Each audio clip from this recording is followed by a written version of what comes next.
So I never listened to the naysayers because I believed what Nelson Mandela said, that everything is always impossible until someone does it. Then all of a sudden say, oh yeah, that could be possible. So that's the way I felt. So that was very important in order to be successful, to not listen to the naysayers. I think that we cannot just rely on God.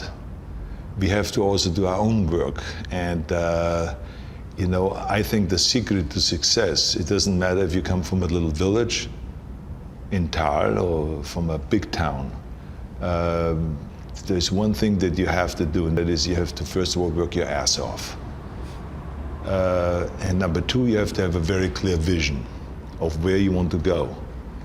You have to be brave. You have to be tough. You have to have the discipline to follow through. And it is very important that you don't listen to the naysayers, because in every step of the way, when you make decisions like, I want to be a bodybuilding champion of the world, people say, this is impossible, this is an American sport, it's never going to happen. When I wanted to be in the movies, they said, you have an accent, it's never going to happen. No one ever became a leading man when you have an accent. You have a huge body, you weigh 250 pounds, you look like a monster. It's all off. I mean, forget it, it's not going to happen. So the naysayers were always there. Even in politics, when they ran for governor, they said, are you crazy? You're an actor.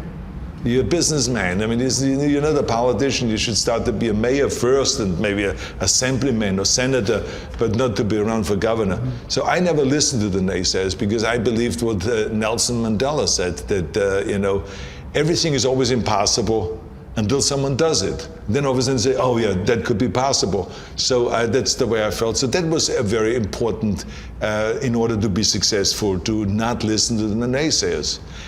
There is no such thing as a self-made man. Mm-hmm. Because so many times people say that you're a self-made man, you're the perfect example of the American dream and this and that.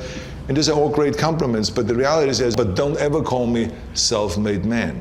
Because I would not be here if I wouldn't have had parents that were dedicated and gave us the love and the affection and the discipline and all of the stuff right from the beginning. I wouldn't be here if I wouldn't have had the help from so many bodybuilders in Graz that helped me. Then Joe Weider that brought me to America, who is the father of bodybuilding, who was the greatest, who created bodybuilding and all this phenomenon. He brought me to America and he gave me the confidence. He paid for the first apartment. If I wouldn't have had the Dino De Laurentiis on the beginning, who was one of the greatest producers of all time, Jim Cameron, to say to me that I want you for Terminator. So all of these people help. So how can I say that I'm a self-made man? Including when I was governor, when I became governor of the state of California, I had 5 million people voting for me.